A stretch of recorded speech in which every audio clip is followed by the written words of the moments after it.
Assalamualaikum Pak Adi. Waalaikumsalam warahmatullahi wabarakatuh. Mohon maaf, saya mau minta waktu panjenengan sebentar untuk wawancara bagaimana Pak Adi selama menjadi pimpinan di sekolah SD Negeri 3 Kasumbon dalam mengambil keputusan, terutama untuk kasus-kasus yang di mana nilai-nilai kebajikan saling bersinggungan, atau untuk kasus-kasus dilema etika yang sama-sama benar, Pak Adi. Terima kasih, Bu. Nggih. Langsung kemawon nggih Pak Adi nggih. Selama ini bagaimana Pak Adi dalam mengidentifikasi kasus-kasus yang merupakan dilema etika atau bujukan moral di SD Negeri 3 Kasumbon, Pak Adi? Iya, terima kasih.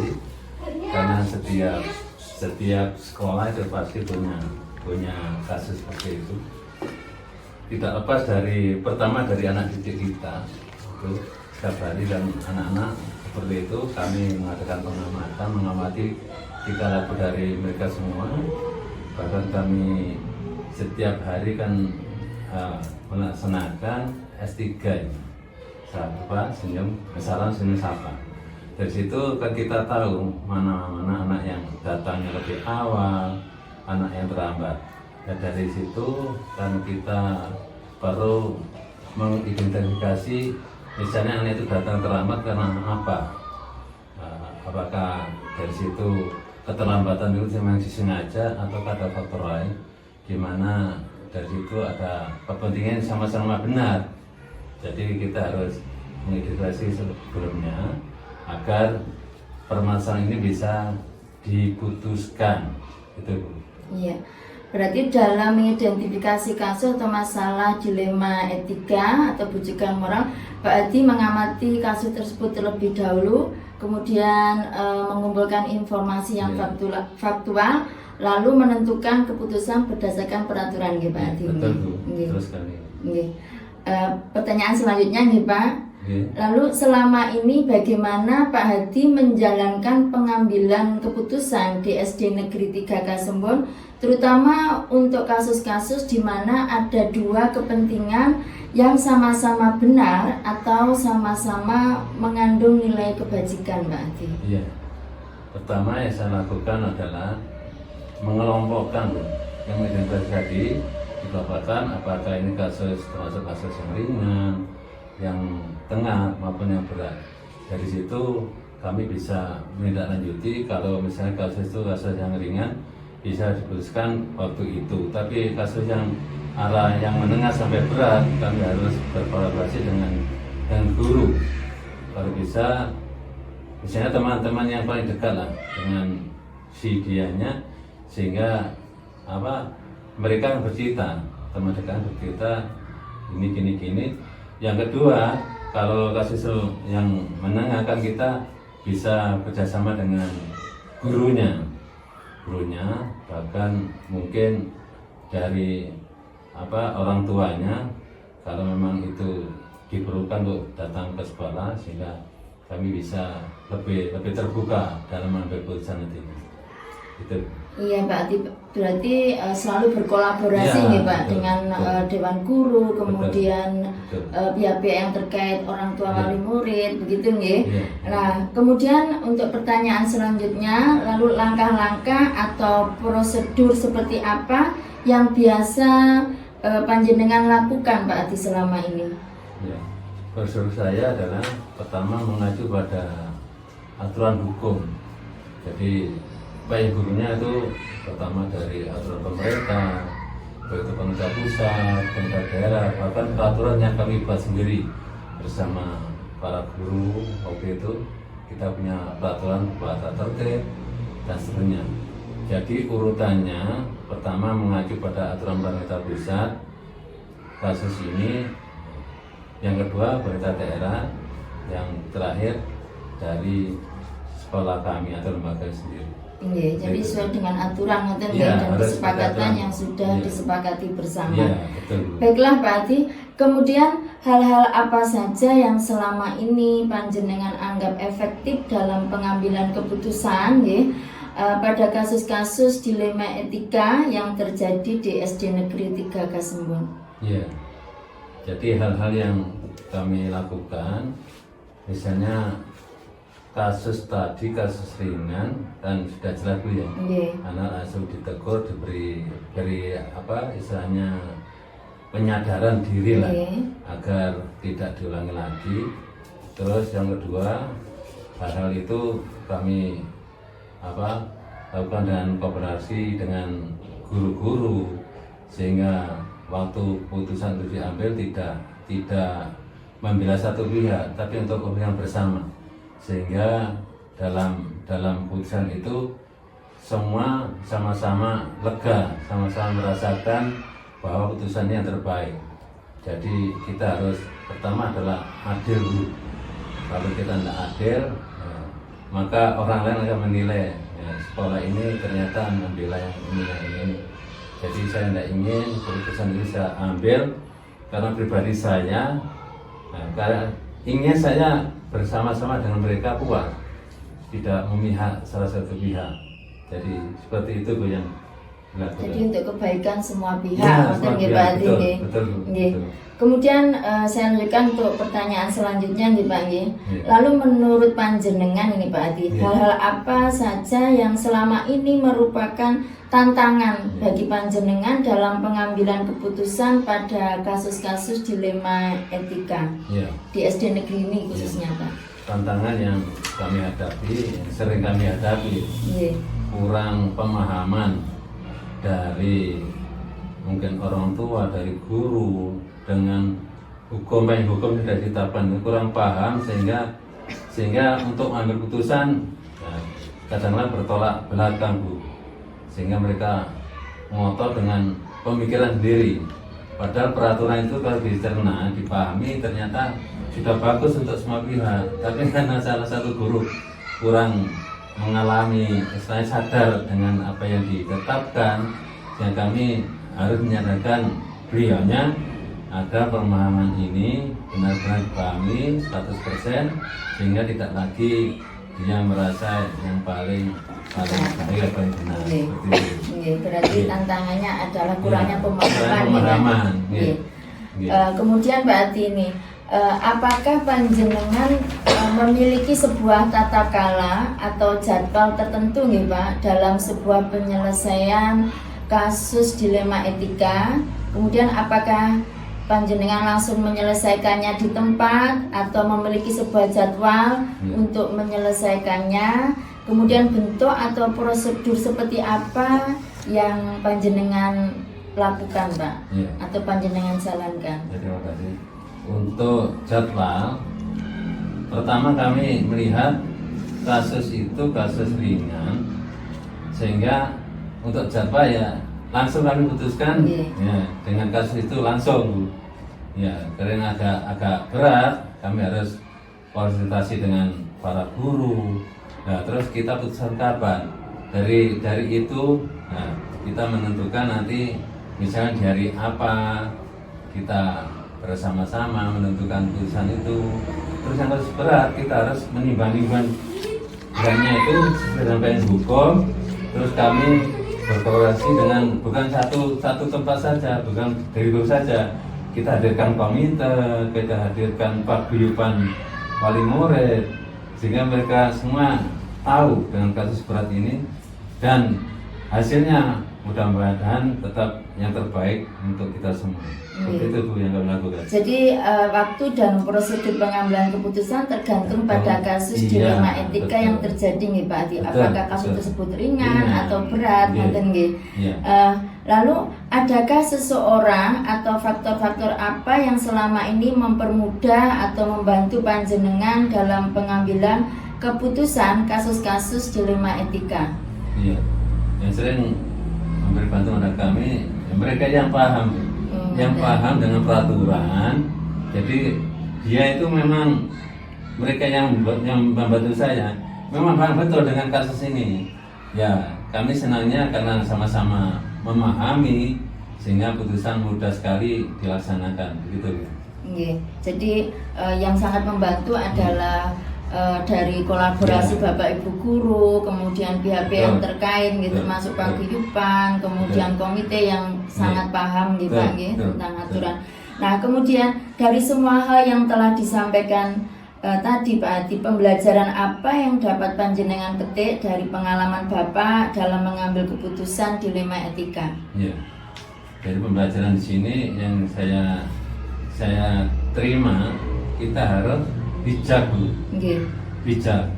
Jadi kalau dikatakan bijak, kan tidak memihak, tidak apa, di sana salah satu keputusan ini merugikan yang ini atau yang lainnya.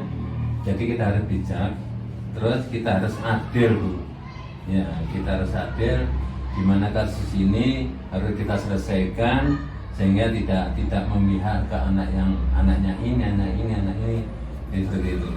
Ya, jadi di sini kita perlu berkomunikasi dengan mereka secara ya transparan lah.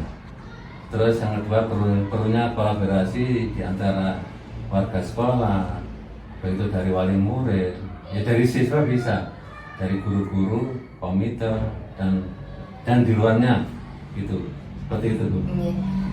Pak Adi, pangapunten, setelah Iya. percakapan yang kita lakukan dapat saya simpulkan bahwa panjenengan adalah Bapak pemimpin yang luar biasa Pak dalam pengambilan keputusan, terutama tentang dilema etika yang terjadi di lembaga ini. Semoga kedepannya lebih baik lagi ya Pak, selalu berkolaborasi, kemudian berpihak pada murid. Terima kasih Pak Adi atas waktu panjenengan. Sama-sama, Bu.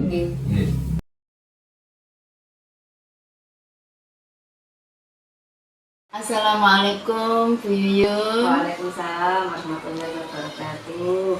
Mohon maaf Bu Yuyun, saya mau minta waktu panjenengan sebentar untuk wawancara bagaimana Bu Yuyun selama menjadi pimpinan di Sekolah SD Negeri 3 Sukosari dalam pengambilan keputusan, terutama untuk kasus-kasus yang dimana nilai-nilai kebajikan saling bersinggungan atau untuk kasus-kasus dilema etika yang sama-sama benar Bu Yuyun. Inggih Siti dengan senang hati. Gue langsung aja menanyakan tentang Langsung kemauan Ibu Yuyun. Untuk yang pertama, selama ini bagaimana panjenengan dapat mengidentifikasi kasus-kasus yang merupakan dilema etika atau bujukan moral di SD sini, Bu? yang namanya sekolah pasti banyak kasus ya. Itu kalau ada kasus itu pasti kita kelompokkan dulu, masuk di mana, apakah pelanggaran etika ataukah masuk kompetensinya, atau mungkin hubungannya dengan etik, kemanusiaan, pelanggaran kode etik dan lain sebagainya. Jadi kita pilah-pilah dulu untuk masalah apa yang dihadapi itu. Jadi dalam identifikasi Bu Yuyun mengelompokkan kasus-kasus tersebut terlebih dahulu. Kemudian pertanyaan yang kedua ini Bu Yuyun, selama ini bagaimana panjenengan menjalankan pengambilan keputusan di SD Negeri 3 Sukosari ini, terutama untuk kasus-kasus di mana ada dua kepentingan yang sama-sama benar atau sama-sama mengandung nilai kebajikan, Bu Yuyun? Kadang memang kasus yang kita hadapi itu kan dia sama benar, cuma nanti yang perlu diprioritaskan itu yang lebih mengedepankan kebutuhan murid. Jadi kalau sama-sama benar tapi itu di murid tidak merugikan, yaitu akhirnya yang lebih kita ambil. Berarti murid adalah prioritas pertama. Kemudian langkah-langkah atau prosedur seperti apa yang biasa panjenengan lakukan selama ini, Bu Yuyun? Yang pertama jelas ketika ada kasus itu kita harus mencari bukti dulu. Sebenarnya terjadi di lapangan itu seperti apa, benar enggak. Terus yang kedua, siapa pelakunya, itu yang jelas. Dan yang ketiga, kita klarifikasi dulu. Jadi kalau klarifikasi ini tidak langsung ke tersangkanya, tapi kita juga ke yang berhubungan dengan kasus itu, yang benernya itu kita cari dulu. Dan yang keempat, kita konferensi, karena kita bicarakan bareng-bareng. Terus kita juga koordinasi dengan pihak yang terkait, terus kita musyawarah antara Dewan Guru dan paguyuban juga. Jadi biar keputusan yang kita ambil itu benar-benar memperhatikan pendapat dari banyak orang yang betul. Kemudian Bu Yun ya, apa saja yang selama ini panjenengan anggap efektif ya dalam pengambilan keputusan pada kasus-kasus dilema etika yang terjadi di SD Negeri 3 Sukosari ini, Bu? Kalau menurut saya yang paling efektif itu yang jelas itu pendekatan secara personal atau persuasif. Karena kalau ada kasus terus kita langsung menjustifikasi tanpa ada pendekatan kan kita juga tidak tahu alasannya sampai itu terjadi. Terus yang kedua juga kita tetap minta pertimbangan dari teman-teman warga sekolah karena bagaimanapun keputusan yang diambil itu juga merupakan mufakat bersama, bukan hanya dari kepentingan pribadi. Jadi melakukan pendekatan persuasif, kemudian berkolaborasi dengan warga sekolah lainnya, ngoten nggih Bu Yun nggih. Nah, kemudian pertanyaan selanjutnya Bu, menurut panjenengan itu hal-hal apa yang selama ini merupakan tantangan dalam pengambilan keputusan pada kasus-kasus dilema etika di SD sini Bu? Yang paling berat itu kan sama-sama benernya itu positif, punya tujuan yang sama. Tapi di satu sisi ada yang diperbankan. Nah, itu yang paling berat. Tapi tetap kalau hal itu terjadi ya tetap ujung tombak kita adalah pelayanan kepada siswa. Jadi mau tidak mau yang harus kita pertimbangkan pertama kali itu adalah kebutuhan siswa harus terpenuhi dulu. Itu nanti pokok keputusan itu tidak merugikan siswa yaitu yang kami ambil. Berarti tantangannya merasa sama-sama betul atau benar, tetapi tetap prioritas utama adalah ke anak atau murid. Jadi mempertimbangkan kebutuhan murid terlebih dahulu. Kemudian pertanyaan selanjutnya Bu, apakah panjenengan ini memiliki sebuah tata krama atau jadwal tertentu dalam sebuah penyelesaian kasus dilema etika? Kemudian apakah Anda langsung menyelesaikan di tempat atau memiliki sebuah jadwal untuk menyelesaikannya? Lalu bentuk atau prosedur seperti apa yang biasa panjenengan jalankan menurut Bu Yun? Kalau saya positif ketika ada kasus-kasus itu ya kita nunggu proses dulu ya. Jadi tidak langsung kita langsung kita selesaikan di tempat tidak, tapi harus kita investigasi dulu apakah ini sudah terjadi lama atau masih barusan. Kita selidiki sampai sedalam-dalamnya biar ketika pengambilan keputusan itu tidak merugikan banyak orang, terutama tidak merugikan siswa. Dan tentunya kita juga butuh waktu untuk sharing dengan teman-teman. Jadi nggak harus diselesaikan, tapi yang terpenting solusi yang kita ambil. Jadi tetap selalu untuk berdiskusi dan berkolaborasi dengan ada teman-teman atau rekan pendidik yang ada di lembaga, gitu nggih. Nah, kemudian Bu Yun, pertanyaan selanjutnya, adakah seseorang atau faktor-faktor apa yang selama ini mempermudah atau membantu panjenengan dalam pengambilan keputusan kasus-kasus dilema etika, Bu? Yang paling mudah itu keterlibatan dari guru. Itu juga termasuk yang mempermudah kita untuk mengambil keputusan. Di samping itu kerjasama dengan komite dan paguyuban. Tak menutup kemungkinan kita juga menanyakan anak-anak yang bisa misalkan kasus itu melibatkan anak-anak, mereka kan juga bisa kita minta pendapat dan itu bisa menjadi pertimbangan untuk kita. Jadi berkolaborasi dengan semua warga sekolah, dengan guru, anak-anak, paguyuban, lalu murid, komite juga. Nah, kemudian dari semua hal yang telah disampaikan tadi, pembelajaran apa yang dapat panjenengan petik Ibu dari pengalaman Ibu dalam mengambil keputusan terkait dilema etika? Bagaimanapun dalam mengambil keputusan itu kita harus punya tujuan. Tujuan kita yang pertama kemana? Nah, memang untuk dilema etika ini memang kasus yang sangat rumit karena pada dasarnya benar cuma kita dipermainkan dalam kebajikan moral kita. Jadi yang pertama jelas itu nanti keputusan endingnya itu kebaikan yang kita inginkan. Dan yang kedua jelas karena kita di bidang pelayanan, maka murid jangan sampai kita terlantarkan. Jadi tetap murid itu tidak kita rugikan. Seperti itu.